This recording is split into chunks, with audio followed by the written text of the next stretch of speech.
Welcome dear students, स्वागत है आपका दोबारा आपके यूट्यूब चैनल लर्निंग हब पे।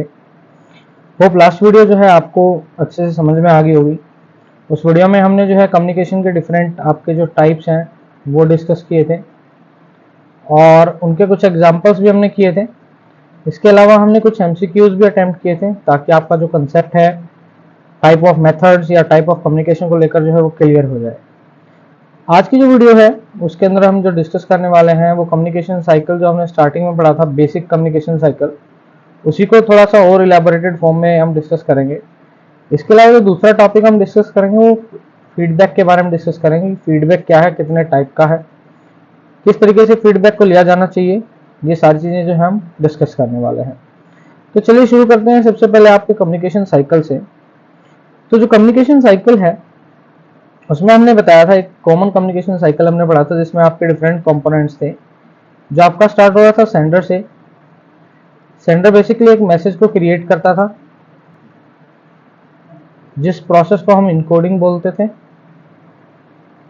और ये मैसेज रिसीवर को ट्रांसमिट किया जाता था थ्रू एनी चैनल और एनी मीडियम, और उसके बाद रिसीवर जो है वो वापस रिस्पॉन्स के रूप में हमें फीडबैक प्रोवाइड करता था और ये फीडबैक वापस चैनल और मीडियम के थ्रू सेंडर तक पहुंचता था। तो ये तो हमने जो देखा था ये आप कह सकते हैं हेलीकॉप्टर व्यू था, यानी हमने ऊपर से जो है कम्युनिकेशन साइकिल एक बार समझ लिया। लेकिन अगर हम डीप में बात करें तो कम्युनिकेशन साइकिल किस तरीके से स्टार्ट होता है, क्या उसके स्टेप्स हैं, वो हम डिस्कस करने वाले हैं। तो सबसे पहले जो बिगिनिंग प्रोसेस है कम्युनिकेशन का, या आप कह लें मैसेज को बनाने का, वो स्टार्ट होता है जिसको हम क्रिएटिंग अ मैसेज के नाम से भी जानते हैं। कि आपका जो मैसेज है सबसे पहले वो बनाया जाएगा किसके द्वारा, सेंडर के द्वारा। फिर वही मैसेज आपका सेंसरी वर्ल्ड, सेंसरी वर्ल्ड का मतलब है हमारी 5 सेंसरी ऑर्गन्स हैं, और ये सेंसरी ऑर्गन्स हमें किसी भी मैसेज को डिटेक्ट करने में हेल्प करती हैं। ये 5 सेंसरी ऑर्गन है बेटा, हियर सुनना, सी देखना, टच छूना, स्मेल, ठीक है, और एक है हमारी टेस्ट।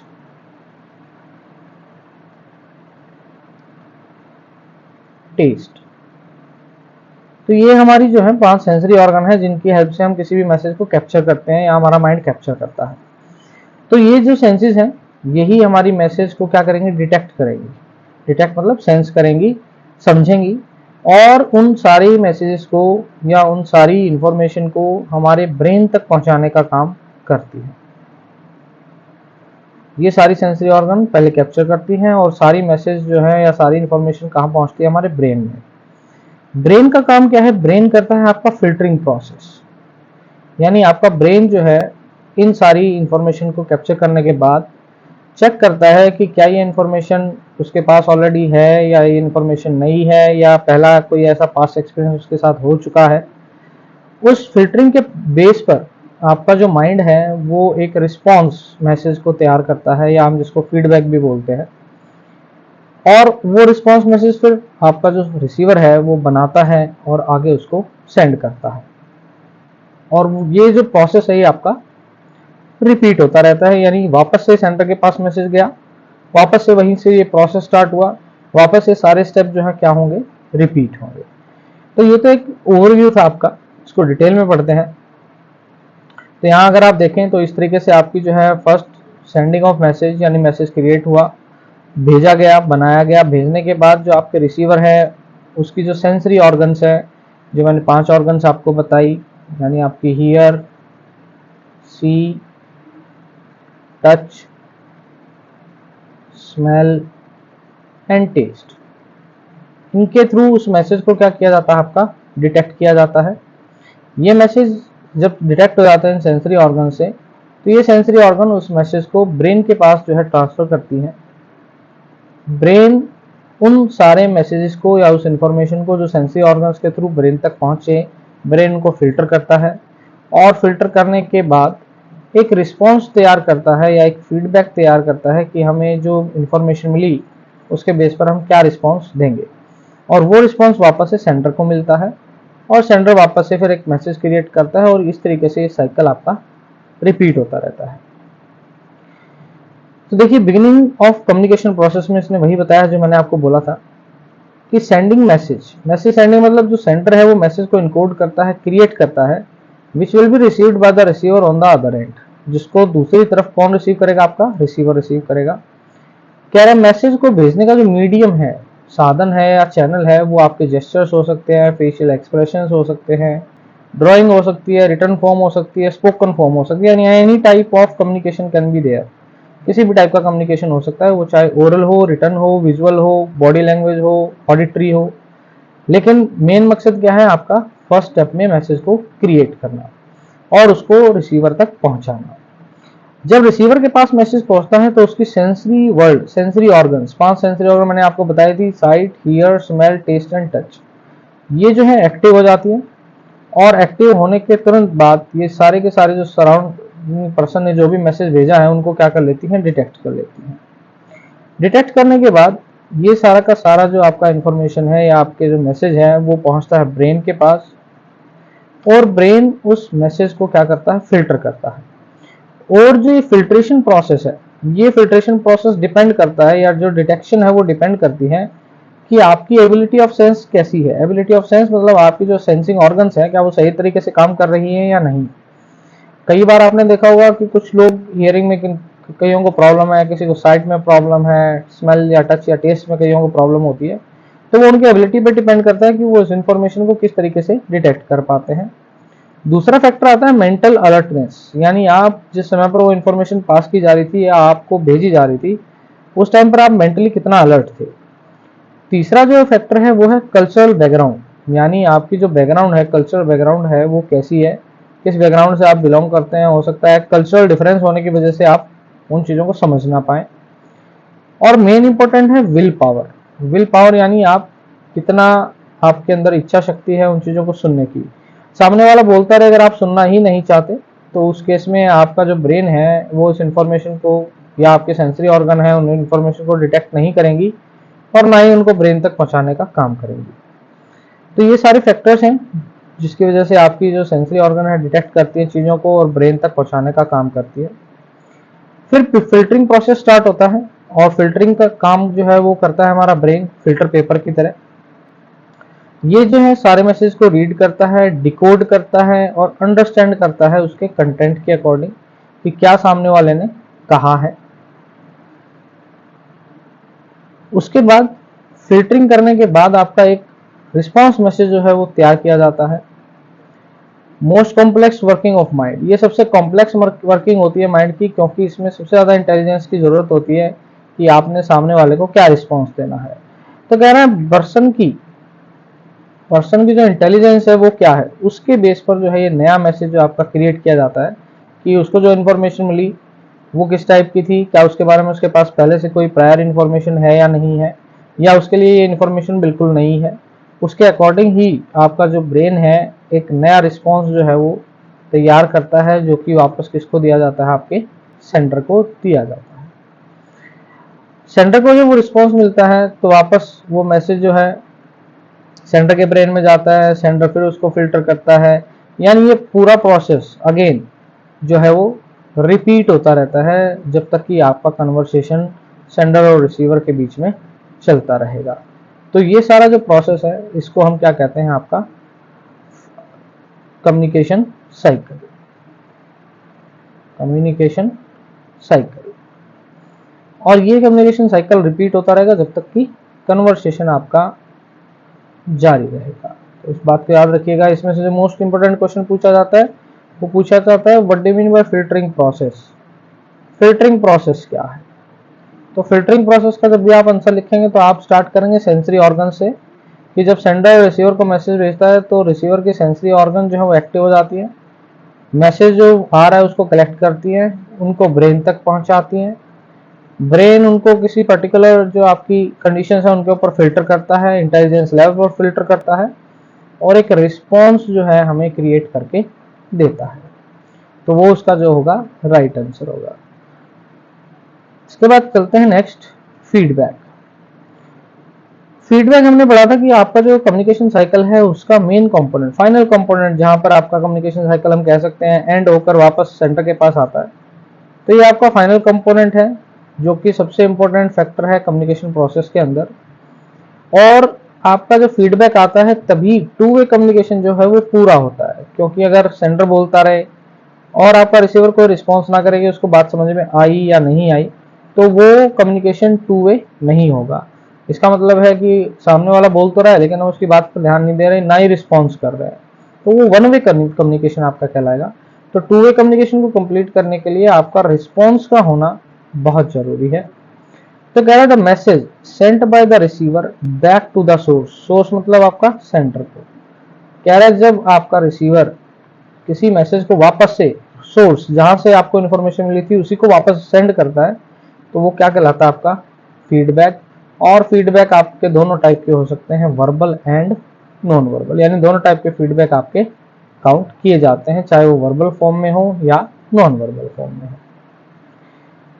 उसके बाद आता है कि प्रोसेस ऑफ फीडबैक कैसे स्टार्ट होता है, कैसे आप फीडबैक देंगे, क्या किन चीजों की जरूरत पड़ेगी।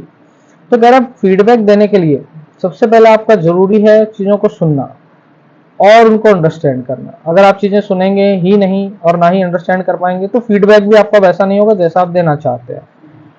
तो कह रहा है अगर आपको चीजें नहीं समझ में आ रही तो आप क्वेश्चन जरूर पूछें। नहीं the message is not understand properly getting it clarified. कह रहा है अगर आपको क्लैरिफाई नहीं है चीजें तो उनको क्लैरिफाई करें। Understand the message in the sense originally intended. कह रहा है जिस तरीके से सेंडर मैसेज को पास करना चाह रहा है, यानी जो सेंडर का भाव है बताने का, या जो सेंडर का मीनिंग है, जिस मीनिंग तक आपको पहुंचाना चाहता है, उस मीनिंग तक आप उस मैसेज को समझने की जो है वो कोशिश करें। Conveying the reaction to the sender of the message. और कह रहा है जो आपका सेंडर है उसको अपने रिएक्शंस जरूर कन्वे करें कि आपको वो बात समझ में आ रही है या नहीं आ रही है। तो आपने देखा होगा कई बार जब दो लोग बात कर रहे होते हैं और दूसरा उसको ध्यान से सुन रहा होता है, तो उसकी हाँ में हाँ मिलाने के लिए वो गर्दन को हिलाता रहता है कि हाँ मुझे आपकी बात जो है वो समझ में आ रही है, जिससे आपके सेंडर को रिस्पॉन्स मिलता है कि हाँ ये बात सामने वाला जो है मेरी बात को समझ रहा है, सुन रहा है ध्यान से, मेंटल अलर्टनेस इसकी यहीं पर है और ये मुझे जल्दी कुछ ना कुछ रिस्पॉन्स देगा। तो वही केस यहाँ पर है आपका कि प्रोसेस ऑफ फीडबैक में हमें सबसे पहले सुनना और समझना जरूरी है।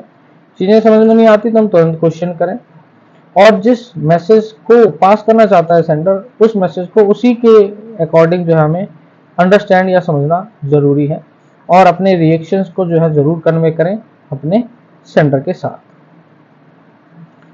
फिर बात आती है कि इफेक्टिव फीडबैक कैसा होना चाहिए। कि फीडबैक तो मिलेगा लेकिन फीडबैक इफेक्टिव कब होगा। इफेक्टिव तब होगा जब सामने वाले को एग्जैक्टली पता लगे कि वो फीडबैक उसके काम का है या नहीं है। सबसे पहला है कि फीडबैक क्या होना चाहिए, क्लियर होना चाहिए। कह रहा है जो फीडबैक मिले वो क्लियर हो, इजिली अंडरस्टैंडेबल हो। कई बार आपने देखा है कि जब आप एग्जाम देके घर जाते हैं और घर वाले आपसे पूछते हैं बेटा एग्जाम कैसा हुआ, तो आप कहते हैं ठीक ठाक। तो ये फीडबैक ही दिया लेकिन आपने, लेकिन फीडबैक क्लियर नहीं है। ठीक ठाक का मतलब क्या समझा जाए, मतलब बेकार हो गया या अच्छा हो गया। तो वो रिस्पॉन्स जो था वो वैग्यू था। वैग्यू रिस्पॉन्स का मतलब होता है अस्पष्ट होना।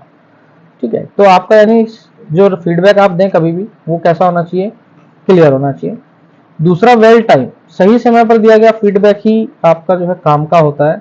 अगर आपको फीडबैक अभी देना था और आप 4 दिन बाद दे रहे हैं तो उस फीडबैक का कोई फायदा नहीं है। यानी feedback may not be instant, कई बार इंस्टेंट नहीं होता, लेकिन ज्यादा डिले करना भी वर्थवाइल नहीं है। कह रहा है even may not serve any purpose at all, क्योंकि आपका जो लेट दिया गया जो फीडबैक है वो किसी काम का नहीं रहता। तब तक जो आपका सेंटर है वो अपने आप आपके फीडबैक को जज कर लेता है, समझ लेता है कि क्या फीडबैक होने वाला है। फिर बात आती है स्पेसिफिक की। स्पेसिफिक का मतलब है कि आपका टू द पॉइंट, बिल्कुल एकदम सटीक। अगर आपका पॉजिटिव, क्योंकि फीडबैक आपके दो टाइप के दोनों हो सकते हैं, पॉजिटिव भी हो सकते हैं, नेगेटिव भी हो सकते हैं।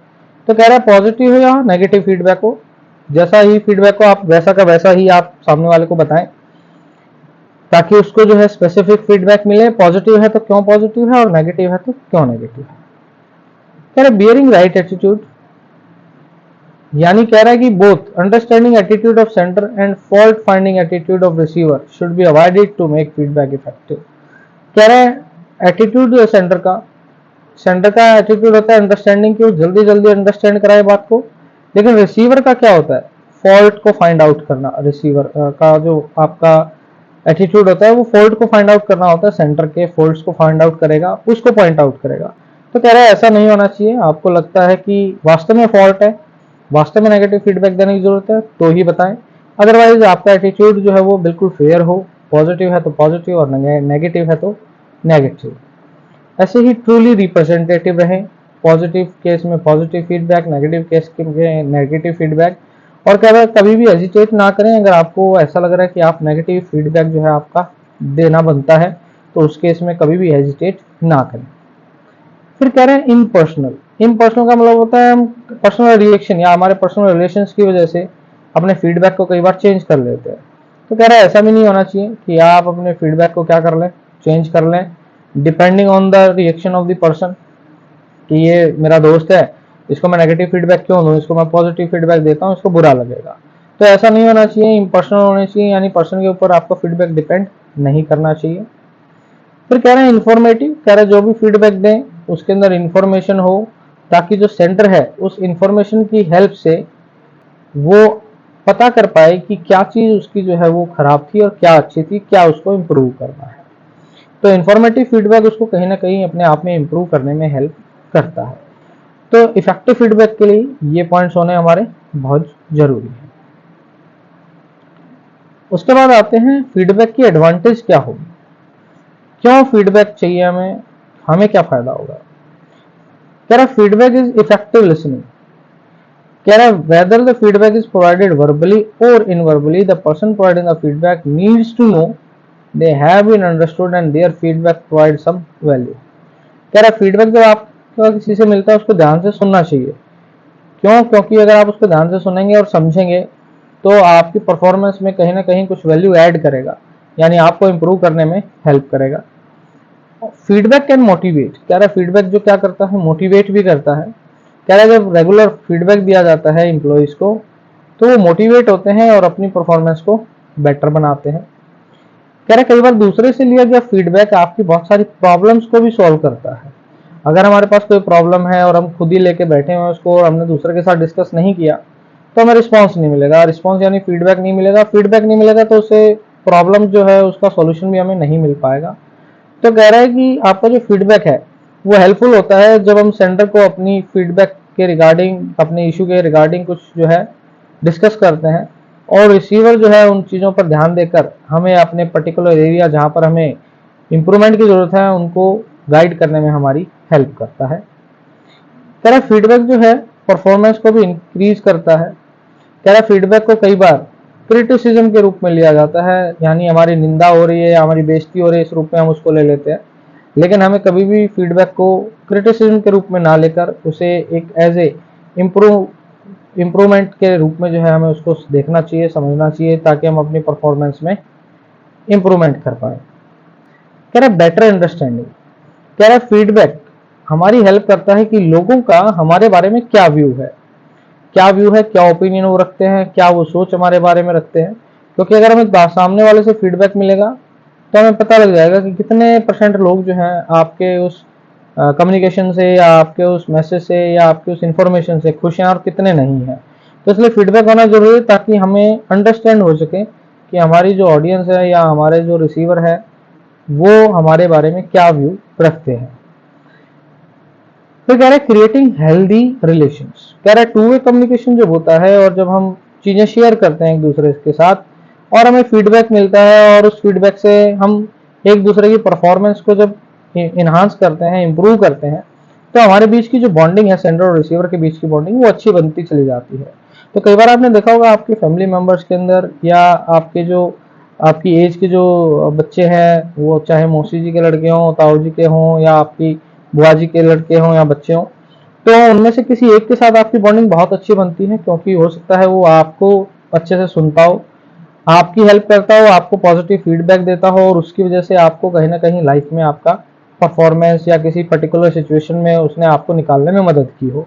तो उसकी वजह से आपकी और उनके बीच की जो रिलेशनशिप की बॉन्डिंग है वो बहुत बेहतर बन जाती है। तो इसलिए फीडबैक हेल्दी रिलेशनशिप बनाने के लिए भी जरूरी है। कह रहा इफेक्टिव कोऑर्डिनेशन, कोऑर्डिनेशन यानी जब आप टीम के अंदर काम करते हैं तो जब टीम के अंदर काम होता है तो टोटल परफॉर्मेंस टीम की काउंट होती है। तो जो टीम आपस में चीजें डिस्कस करके किसी प्रोजेक्ट पर काम करती हैं एक दूसरे से फीडबैक लेती हैं, तो वो प्रोजेक्ट टाइम पर कंप्लीट होता है, अच्छे से कंप्लीट होता है और बेटर तरीके से हमारी परफॉर्मेंस जो है वो सामने आती है। तो ये सारी थी हमारी एडवांटेज कि फीडबैक की क्या एडवांटेज होनी चाहिए। उसके बाद आते हैं हम टाइप्स ऑफ फीडबैक के ऊपर कि फीडबैक के कितने टाइप हैं। एक तो हमारा डिस्क्रिप्टिव है, एक स्पेसिफिक है, नॉन स्पेसिफिक है। तो सबसे पहले हम नॉन स्पेसिफिक की बात कर लेते हैं। कह रहा नॉन स्पेसिफिक फीडबैक हमेशा कंफ्यूजिंग रहता है। मैंने भी आपको एक थोड़ी देर पहले एग्जांपल दिया था कि नॉन जो आपका स्पेसिफिक फीडबैक है वो आपका क्या रहता है, वो आपका रहता है वैग्यू, जिसको हम वैग्यू भी बोलते हैं। ठीक है, वैग्यू क्यों रहता है? वैग्यू का मतलब होता है कि आपकी जो बात थी या आप जो बात कह रहे थे या जो फीडबैक दे रहे थे वो थोड़ा सा क्या था, कंफ्यूजिंग था। जैसे मैंने अभी आपको एक एग्जांपल दिया, आप एग्जाम दे के आए, घर वालों ने पूछा बेटा एग्जाम कैसा हुआ, फिर आप कहते हैं ठीक ठाक, तो वहां पर आप नॉन स्पेसिफिक फीडबैक दे रहे हैं, यानी पता नहीं लग पा रहा पॉजिटिव वे में है या नेगेटिव वे में है। यानी जहां पर आपका जो फीडबैक है वो क्लियर नहीं है, तो उसको हम क्या कहते हैं, आपका नॉन स्पेसिफिक फीडबैक। कह रहा this feedback could be delayed response to receiver, for example try hard, focus. कह रहे डिले रिस्पॉन्स होता है रिसीवर की तरफ से, कहते हैं हम ट्राई हार्ड और मेहनत करो, लेकिन क्या मेहनत करें, किधर मेहनत करें, फोकस, फोकस करो, किस चीज पर फोकस करें, कुछ नहीं बता रहा। तो इस टाइप का फीडबैक जो अस्पष्ट होता है नॉन स्पेसिफिक के अंदर जाता है। फिर आता है हमारा स्पेसिफिक फीडबैक। स्पेसिफिक फीडबैक आपका डिटेल्ड स्पेसिफिक इंफॉर्मेशन प्रोवाइड करता है ऑन द वर्क, किसी काम के ऊपर, वो चाहे आपका पॉजिटिव हो या पुअरली परफॉर्म्ड काम किया हो आपने। कह रहे जनरली जो फीडबैक होते हैं वो बहुत जेनरिक होते हैं, गुड जॉब, कि अच्छा काम किया, यू डिड ग्रेट, तुमने बहुत बढ़िया किया। लेकिन जो स्पेसिफिक फीडबैक है वो इस टाइप का फीडबैक होता है जो आपको आपके गोल तक पहुंचाने के लिए आपके रोड मैप का काम करता है, यानी आपको इम्प्रूव करने में हेल्प करता है कि ठीक है गुड जॉब, अच्छे तो हैं हम, गुड जॉब, अच्छे हैं, लेकिन अभी भी हमें कहीं पर किसी पर्टिकुलर चीज में इंप्रूवमेंट करने की जरूरत है ताकि हम अपने गोल तक क्या हो जाए, रीच हो जाए। तो जहां पर हमें ये चीज बता दी गई कि किस चीज को करने की जरूरत है, तो वो हमारा क्या कहलाता है, स्पेसिफिक। यानी हमने छांट कर उसको ये बताया कि बेटा बाकी सब चीजें ठीक थी, आपने स्पीच दी, स्पीच में सारी चीजें ठीक थी, लेकिन थोड़ी सी आपकी जो प्रोनाउंसिएशन है या आपकी जो स्पीड है उसके ऊपर अगर थोड़ा सा आप काम करें तो आप इससे भी बेहतर कर सकते हैं। तो यानी वो फीडबैक किस टाइप का था, स्पेसिफिक। डिस्क्रिप्टिव फीडबैक क्या कहता है, that is specific information in the form of written comments or conversation that help the learner understand what she or he needs to do in order to improve। क्या उनको करने की जरूरत है ताकि वो इम्प्रूव कर पाए। लेकिन यहाँ पर जो कहानी है डिस्क्रिप्टिव के अंदर, वो हम बहुत डिटेल में उसको दे देते हैं सारी चीजें, लेकिन वो जो डिटेल है वो उसको इम्प्रूव करने में तो हेल्प करती है, इम्प्रूवमेंट हो जाएगी उसके अंदर, ठीक है, लेकिन जो उसका गोल है, गोल रीच कराने के लिए हमें स्पेसिफिकली बिल्कुल एकदम टू द पॉइंट उसको बताना पड़ेगा कि बेटा ये वाली चीज करो तो होगा। लेकिन यहाँ डिस्क्रिप्टिव में उसको ये बताकर केवल निकल गई बेटा ये चीजें प्रॉब्लम है, ये पॉजिटिव है, हमने पॉजिटिव चीजें गिनवा दी, हमने नेगेटिव चीजें गिनवा दी, हमने डिस्क्रिप्टिव दे दिया। लेकिन जो पॉजिटिव है उनको और पॉजिटिव कैसे बनाया जाए और नेगेटिव है उनको पॉजिटिव में कैसे कन्वर्ट किया जाए, ये हमने नहीं बताया। हमने केवल क्या बता दिया कि ये पॉजिटिव बेटा चीजें, ये नेगेटिव है। हमने उनको डिस्क्राइब तो कर दिया लेकिन स्पेसिफाई नहीं किया कि बेटा इनके अंदर क्या इंप्रूवमेंट की जाए। तो जब हम स्पेसिफाई करवा देते हैं इन डिस्क्रिप्टिव फीडबैक को, तो वो फीडबैक हमारा कैसा बन जाता है, स्पेसिफिक बन जाता है। क्योंकि जब हम उसको बता देंगे कि बेटा यहाँ इंप्रूवमेंट करनी है, तो ऑब्वियस सी बात है वो अपने गोल को जो है वो रीच कर लेगा। लेकिन डिस्क्रिप्टिव में केवल हम पॉजिटिव नेगेटिव बता के छोड़ देंगे उसको, तो इम्प्रूव, उसको ये तो पता लग गया कि मेरा फीडबैक ये है, ये चीज पॉजिटिव है, ये नेगेटिव है, लेकिन उसको ये नहीं पता लगा कि मुझे इंप्रूव करने के लिए क्या करना है। ठीक है, तो जब हम उसको बिल्कुल डिटेल में बताएंगे बेटा इंप्रूव करने के लिए ये चीजें करेगा तो इंप्रूव हो जाएगा, तो वो तो स्पेसिफिक। और लेकिन केवल हम पॉइंट बता के उसको अगर छोड़ रहे हैं कि ये पॉजिटिव है और ये नेगेटिव है, तो वो आपका क्या है, डिस्क्रिप्टिव फीडबैक। ये तो थी हमारी फीडबैक से रिलेटेड बात। अब बात करते हैं हम बैरियर इन इफेक्टिव कम्युनिकेशंस की, कि इफेक्टिव कम्युनिकेशन में क्या क्या बैरियर हो सकते हैं। बैरियर का मतलब रुकावट पैदा करना। क्या चीजें आपकी रुकावट पैदा करती हैं? तो हमारा जो पर्सपेक्टिव है, पर्सपेक्टिव को हम धारणा भी कहते हैं, कि हमारी जो धारणा है पर्टिकुलर चीज़ों को लेकर वो क्या क्या है, किस तरीके से हम उनको इम्प्रूव कर सकते हैं, क्या कुछ बैरियर आएंगे, उन बैरियर को कैसे हम हटा सकते हैं। तो वो सारी चीज़ें अब इसके अंदर हम डिस्कस करेंगे। तो देखिए कह रहा है आइडिया, व्यू और fixed way of thinking. Perspective आपका क्या है? आपका आइडिया, आपका व्यू या फिक्स्ड वे, सोचने का जो तरीका है आपका, उसको हम क्या कहते हैं? पर्सपेक्टिव कहते हैं या विचारधारा भी कहते हैं। कह रहा है बहुत सारे फैक्टर जो है रिस्पॉन्सिबल होते हैं कम्युनिकेशन में बैरियर लाने के। बैरियर आ गया, बैरियर आ गया मतलब रुकावट पैदा हो गई, ठीक है, यानी आप एक दूसरे से कम्युनिकेट नहीं कर पाएंगे। तो जो रुकावटें हैं उनके बारे में डिस्कस करते हैं, कौन कौन सी रुकावटें हैं। पहली रुकावट है आपकी लैंग्वेज। कह रहा है कई बार इनकरेक्ट वर्ड्स का यूज या अनफेमिलियर, अनफेमिलियर मतलब ऐसी लैंग्वेज जिसको हम नहीं जानते हैं, या डिटेल्स का कम होना जो है वो किसका काम करता है? बैरियर का काम करता है। दो लोग हैं, दोनों अलग अलग तरीके से आपकी अलग अलग जो है लैंग्वेज में बात कर रहे हैं, तो उनके बीच में क्या आएगा? बैरियर आएगा। अगर आपके इन अप्रोप्रिएट वर्ड्स का यूज है, वर्ड को कुछ यूज करना था, यूज कुछ कर दिया, तो वहां पर भी क्या आएगा? बैरियर आएगा। इसका एक एग्जाम्पल लेते हैं। कह रहा for example the word cool means both not hot to become calmer. कह रहा है यहाँ पर जो कूल वर्ड है, अगर हम किसी के लिए लिख दें ही इज वेरी कूल, तो जो लोग समझने वाले हैं दो अलग अलग तरीके से इस कूल वर्ड को समझेंगे। कुछ समझेंगे कि वो गर्म नहीं है, हो सकता है उसके पास थर्मामीटर लेके पहुंच जाए और उसका टेम्परेचर चेक कर दें। कुछ लोग बिल्कुल एग्जैक्ट समझेंगे कि इसका मतलब क्या है? काम है, शांत प्रिय बंदा है। तो यहाँ पर जो एक वर्ड कूल है उसने क्या क्रिएट कर दिया? कंफ्यूजन, मिसअंडरस्टैंडिंग क्रिएट कर दी। यानी यहाँ पर अगर हम डायरेक्टली काम यूज कर लेते तो वो ज्यादा अप्रोप्रिएट वर्ड था बजाय कि कूल के। तो इस तरीके से जो लैंग्वेज है वो आपका एक क्या क्रिएट कर देता है? बैरियर। या तो दो डिफरेंट लैंग्वेज में आपके बात कर रहे हो, सेंडर और रिसीवर, तो भी आपका जो है बैरियर क्रिएट होगा। या आपके कुछ ऐसे वर्ड्स का यूज कर लें जो अनअप्रोप्रिएट है या मिसअंडरस्टैंड किए जा सकते हैं, तो भी आपका किसका होगा? लैंग्वेज बैरियर जो है वहां पर आएगा। सेकंड आता है विजुअल परसेप्शन। विजुअल परसेप्शन यानी जैसी हमारे आंखें देखती हैं वैसे ही हम जो है चीजों पर विश्वास कर लेते हैं, लेकिन ऐसा नहीं होता। क्या है? What we see our eyes is not always the same. जैसे हमारी आंखें देखती है हमेशा हमेशा वैसा ही नहीं होता। It is the brain ability to make sense of what we see with our eyes. कह रहे हमारी ब्रेन की एबिलिटी है जो हमें ये मजबूर करती है कि हमें क्या देखना है और उनको कैसे समझना है। तो कह रहे सपोज करो, एक एग्जाम्पल इसका लेते हैं। एक पेंटर है, उसने एक पेंटिंग बनाई हुई है, ठीक है। वो पेंटिंग जो है आपकी, उस पेंटिंग में उसने आपकी जो है डिफरेंट डिफरेंट एक पोर्ट्रेट बनाई हुई है, और वो पोर्ट्रेट उसने हाफ बना रखी है, हाफ पेंटिंग बना रखी है। अब उस हाफ पेंटिंग को देखकर कुछ लोग जो है वो ये समझेंगे कि ये पेंटिंग बनाने वाला जो पेंटर था वो पागल था, हाफ ही पेंटिंग बना के गया। लेकिन कुछ लोग ऐसा भी समझेंगे कि नहीं भाई, ये पेंटिंग जो हाफ बना रखी है इसके पीछे कोई ना कोई लॉजिक है, ठीक है, कोई ना कोई लॉजिक है।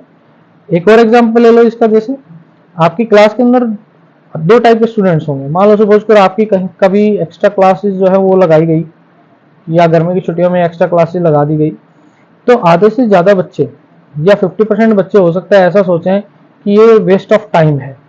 वो उनका विजुअल परसेप्शन है, उन्होंने उस तरीके से उस चीज को देखा और सोचा। वहीं पर कुछ बच्चे सोचेंगे कि अच्छा है, जो है हम यहाँ आएंगे, एक्स्ट्रा डाउट लेंगे, हमारे एक्स्ट्रा कंसेप्ट क्लियर होंगे। तो वो उनका पॉजिटिव वे ऑफ थिंकिंग है। तो इस तरीके से विजुअल परसेप्शन जो है वो अलग अलग माइंडसेट के ऊपर डिपेंड करता है कि जैसे हमारी आंखें देखती हैं, जरूरी नहीं आपकी सारी चीजें हमेशा वैसी ही हों। फिर आते हैं हम पास्ट एक्सपीरियंस पे, पुराना एक्सपीरियंस। कह रहे हैं कई लोग जैसा उनके साथ पहले घटित हो चुका है, मान लो उनके साथ कुछ ऐसा पहले अर्लियर एनकाउंटर हुआ जो कि अच्छा नहीं था, बैड एक्सपीरियंस था उनका, तो वो दोबारा उस काम को करने से जो थोड़ा सा हिचकते हैं। तो कह रहे some people do not listen carefully because of formed impression based on earlier encounter. जैसा उनके साथ पहले हुआ है वही सोचकर वो जो है दोबारा उस चीज को नहीं करते हैं। कह रहे लेकिन सक्सेसफुल कम्युनिकेशन के लिए the speaker and listener must trust each other. कह रहा है सुनने वाला और बोलने वाला दोनों का एक दूसरे के ऊपर ट्रस्ट होना जरूरी है। तो आप पास्ट एक्सपीरियंस के बेस पर जो है अगर किसी से बात नहीं करते हैं तो वो कम्युनिकेशन का क्या माना गया है? बैरियर माना गया है। उसके बाद आता है प्रीजुडिस।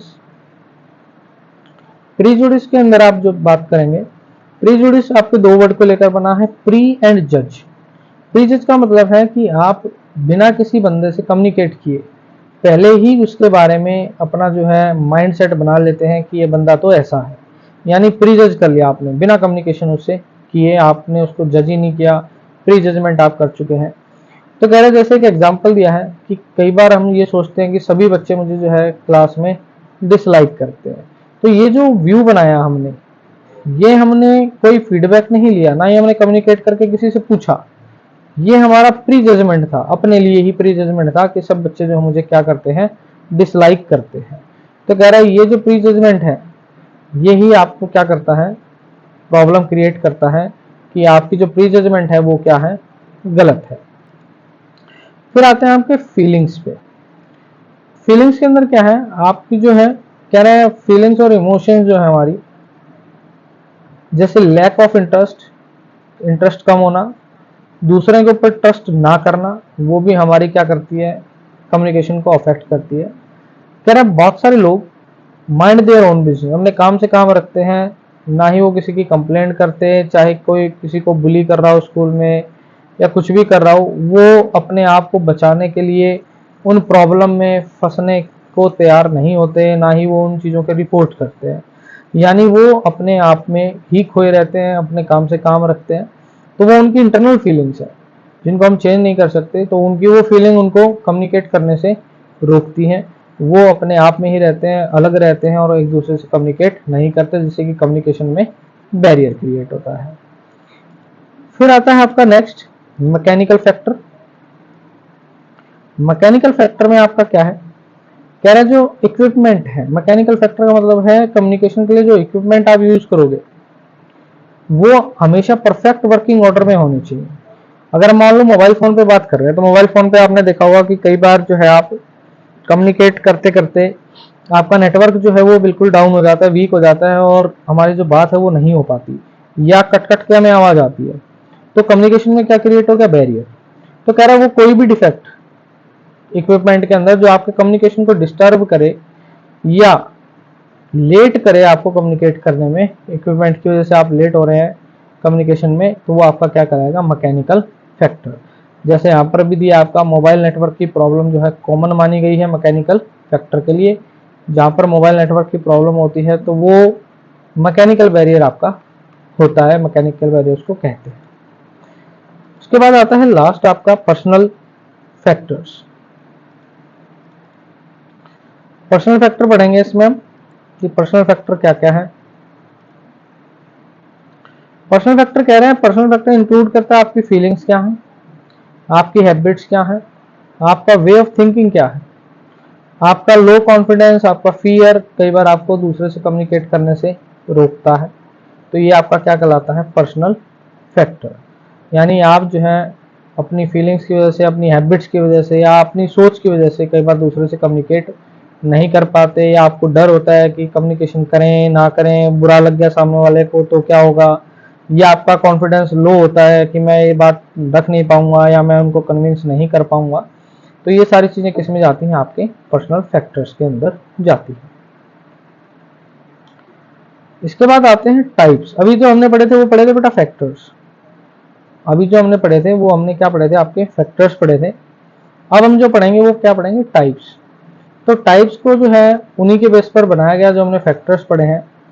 पहला है लिंग्विस्टिक, इमोशनल, फिर फिजिकल, साइकोलॉजिकल, एटीट्यूडनल और कल्चरल बैरियर। तो ये सारे हैं आपके डिफरेंट टाइप के बैरियर्स। तो सबसे पहले बात करते हैं लिंग्विस्टिक। हमने अभी पढ़ के आया था हम एक फैक्टर, लैंग्वेज फैक्टर। तो फैक्टर पूछे तो हमने वो वाले लिखने हैं जो भी हमने पढ़े, लैंग्वेज वाला हो गया, आपका विजुअल परसेप्शन हो गया, पास्ट एक्सपीरियंस हो गया, मैकेनिकल फैक्टर हो गया, पर्सनल हो गया, फीलिंग्स हो गया। लेकिन टाइप पूछे तो फिर हमें ये वाले लिखने हैं। लिंग्विस्टिक बैरियर कौन से होते हैं, जिनके अंदर लैंग्वेज की वजह से जो है कम्युनिकेशन में जो है गैप आता है, वो आपका क्या कहलाता है, लैंग्वेज बैरियर। कह रहे कुछ लोग सेम लैंग्वेज बोलने वाले भी क्या करते हैं, कई बार डिफिकल्टी फेस करते हैं कम्युनिकेट करने में। कह रहा है use of slangs, jargons and familiar terms. Slang jargon का मतलब होता है आपका तकिया कलाम, यानी एक ही बात को बार बार रिपीट करना। तो जो फर्स्ट कम्युनिकेशन होता है उसमें हमें पता नहीं लगता कि भैया ये इसका तकिया कलाम है कि ये बार बार इसी बात को बोलेगा, या फिर कुछ ऐसी अनफेमिलियर टर्म्स का यूज कर देना जिनको हमने सुना ही ना हो। तो उसकी वजह से क्या क्रिएट होता है आपका लिंग्विस्टिक बैरियर। फिर आता है इमोशनल बैरियर। तो जो इमोशनल बैरियर था आपका फीलिंग्स वाला, वो यहाँ पर काउंट होगा इमोशनल बैरियर में। जैसे कि एंगर की वजह से हम किसी से बात नहीं कर रहे, डिप्रेशन की वजह से बात नहीं कर रहे, फ्रस्ट्रेशन हो गया हमें, फियर है, कोई फोबिया है, लो सेल्फ एस्टीम है, कह रहा है वो आपकी कम्युनिकेशन को क्या करती है, रोकती है। फिजिकल बैरियर जो है इसके अंदर आपका काउंट होगा मैकेनिकल बैरियर, यानी आपका कोई ज्योग्राफिकल डिस्टेंस हो गया, या कोई इक्विपमेंट का फॉल्ट हो गया, कोई नॉइज होगी, डोर का क्लोज होना, या इन्वायरमेंटल में कोई नॉइज होना, उसकी वजह से जो डिस्टर्बेंस आपकी क्रिएट होती है, वो सारी आपकी किस में जाएगी, फिजिकल बैरियर में। साइकोलॉजिकल बैरियर यानी आपकी फिजिकल डिसेबिलिटी। फिजिकली कोई डिसेबल पर्सन है, जैसे कि हियरिंग डिफिकल्टी है किसी को, पुअर आई साइट है, डिसलेक्सिया है, श्रिलनेस ऑफ वॉइस है, ये सारे जो है आपके फिजियोलॉजिकल जो है आपके बैरियर कहे गए हैं। फिर कह रहा है एटीट्यूडनल। एटीट्यूडनल यानी आपका करेक्टर जो है, यानी जिसको हम पर्सनल फैक्टर में भी हमने डाला था। कह रहा है सर्टेन कैरेक्टरिस्टिक्स, कह रहे कुछ लोगों की पर्टिकुलर कैरेक्टरिस्टिक्स होती हैं, यानी उनकी पर्टिकुलर जो है आपका नेचर होता है, जिसकी वजह से वो कम्युनिकेशन में जो है वो इंटरेस्ट नहीं दिखाते। जैसे उनका लेक ऑफ अटेंशन, कि ध्यान ना होना, उनका इंटरेस्ट ना होना, डिस्ट्रैक्शंस होना बार बार में। तो कह रहा है और डिफरेंट टाइप के परसेप्शन होना, धारणाएं होना, अपना अपना व्यू पॉइंट होना। सबके जो है अपने अपने व्यू पॉइंट हैं, अलग अलग सिचुएशन को लेकर सबकी अपनी अपनी धारणा है, अपनी सोच है, जिसकी वजह से उनके बीच में क्या क्रिएट होता है, आपका एटीट्यूडनल बैरियर क्रिएट होता है। लास्ट जो बैरियर है टाइप, वो है कल्चरल, यानी दो डिफरेंट डिफरेंट कल्चर के लोग जब एक दूसरे से कम्युनिकेट करते हैं तो उस बैरियर को हम क्या कहते हैं, कल्चरल बैरियर कहते हैं। यानी आपका जो कल्चरल डिफरेंस आ गया, उसकी वजह से जो बैरियर क्रिएट हुआ, वो आपका क्या कहलाता है, कल्चरल बैरियर कहलाता है। तो ये हमारे डिफरेंट टाइप्स ऑफ बैरियर पढ़े हमने। इससे पहले हमने पढ़े थे फैक्टर्स, तो दोनों क्वेश्चंस में कंफ्यूज ना होना, फैक्टर्स पूछे तो फैक्टर्स बताने हैं, टाइप पूछे तो आपने टाइप बताने हैं। इसके बाद आते हैं कि major to overcome barrier in communication. कह रहे इफेक्टिव कम्युनिकेशन बनाने के लिए इन बैरियर को कैसे दूर करेंगे, क्या चीजें हमें करनी होंगी। ओवरकम का मतलब होता है कि आपने किन चीजों को हटाना है जिसकी वजह से जो बैरियर है कम्युनिकेशन में वो रिमूव हो जाएंगे। तो सबसे पहला कह रहा है एक्टिव लिसनिंग। कह रहा है एक्टिव लिसनिंग स्किल्स होनी जरूरी है, ताकि अगर आप ध्यान से चीज़ों को सुनेंगे और समझेंगे, कंसंट्रेट करेंगे, तो आप इजीली सामने वाले को रिस्पॉन्ड कर सकते हैं। दूसरा, सिंपल लैंग्वेज का जो है आप यूज करें, सिंपल वोकैबुलरी हो, सेंटेंस स्ट्रक्चर जो है वो आसान हो, स्लैंग्स, जार्गन्स या टेक्निकल टर्म्स का जो है इस्तेमाल ना करें, स्लैंग्स का इस्तेमाल ना करें, तकिया कलाम का यूज ना करें, एक ही वर्ड को बार बार रिपीट ना करें। क्लियर आपका थॉट हो, लॉजिकल प्रेजेंटेशन हो कि आप कोई बात कह रहे हैं, क्यों कह रहे हैं, किस वजह से कह रहे हैं, वो सारी चीजें आपकी क्लियर होनी चाहिए। और केवल सेंडर को ही नहीं, वो एक्यूरेटली सामने वाले को भी क्या करें, कन्वे करें। एनालाइज करें, रिकॉग्नाइज करें नीड क्या है रिसीवर की, रिसीवर क्या चाहता है वो समझना जरूरी है। यार अगर आपको आपके रिसीवर के बारे में पता है कि उसको क्या सुनना पसंद है, तो उसी के अकॉर्डिंग आप जो है अपनी बातों को उसके सामने रखते हैं, अपना लेवल जो है सेट करें कि जो रिसीवर है किस लेवल पर चीज़ों को समझता है। कई बार होता है कि हम कोई आसान सी बात जो है बताना चाहते हैं, लेकिन फिर भी रिसीवर को समझ में नहीं आती। छोटे बच्चों के केस में ऐसा होता है कि आप उनको कोई बड़ों वाली बात बताओ तो उनको जल्दी से समझ में नहीं आती, फिर हमें उनके लेवल पर आकर उनको समझाना पड़ता है कि बेटा ऐसे नहीं, उनके एग्जाम्पल्स के थ्रू, उन्हीं की जो कहते हैं हम लैंग्वेज में उनको समझाना पड़ता है। तो वही वाला केस यहाँ पर है। कह रहे हैं एनवायरमेंट ऑफ द रिसीवर, दूसरा रिसीवर का एनवायरमेंट क्या है और मैसेज की स्ट्रक्चर क्या है। फिर कह रहा है reduction and elimination of physical barrier. कह रहा है फिजिकल अगर कोई बैरियर है, वो चाहे आपका इक्विपमेंट से रिलेटेड हो, कोई नॉइज हो, कोई जोग्राफिकल डिस्टेंस हो, या टेक्निकल कोई प्रॉब्लम हो, तो कह रहा है उसको क्या करें, दूर करें, ताकि आपका जो फिजिकल बैरियर है वो क्या हो जाए, रिमूव हो जाए और आप अच्छे से कम्युनिकेट कर पाए। तो इन चीज़ों की हेल्प से हम डिफरेंट टाइप के बैरियर्स को रिमूव कर सकते हैं। इसके बाद जो हम पढ़ेंगे बेटा वो पढ़ेंगे 7 C's। 7 C's हमारे principle of effective communication. Effective communication करने के लिए हमें किन चीज़ों की जरूरत है, तो ये वाला टॉपिक हम करेंगे नेक्स्ट वीडियो में। तो यहाँ तक जितना भी आज आपको कराया है उसको अच्छे से आप इसको रीड करें, समझें, बुक से पढ़ें, वीडियो में देखें। जो जो चीज़ नहीं समझ में आ रही है वीडियो को 1 से 2 बार रिपीट करके देखें आप। फिर भी अगर कहीं पर डाउट लगता है तो मुझे कमेंट सेक्शन में बताएं, ताकि मैं आपको और उन चीज़ों के लिए क्लैरिटी दे सकूँ या आपके डाउट की कोई वीडियो मैं बना सकूँ। और इन चीज़ों को आप करते रहें साथ के साथ, और मेरे चैनल को लाइक शेयर सब्सक्राइब करते रहें। ज़्यादा से ज़्यादा अपने फ्रेंड्स के साथ इनको शेयर करें, ताकि वो भी अपनी तैयारी बहुत अच्छे से कर पाएँ और अच्छा स्कोर कर पाएँ। तो चलिए, होप कि आपको ये वीडियो पसंद आ रही होंगी सारी, और आप आगे की जो वीडियो हैं उनके लिए भी कमेंट बॉक्स में डालते रहें कि आपको किस किस चैप्टर्स की वीडियो चाहिए, और वो वीडियो मैं आपके लिए पूरा वैसे सिलेबस ही ला रहा हूँ क्लास 10th का। फिर भी अगर आपके कुछ सजेशंस हैं तो मुझे कमेंट बॉक्स में ज़रूर बताएं। चलिए, तब तक के लिए thank you, have a nice day.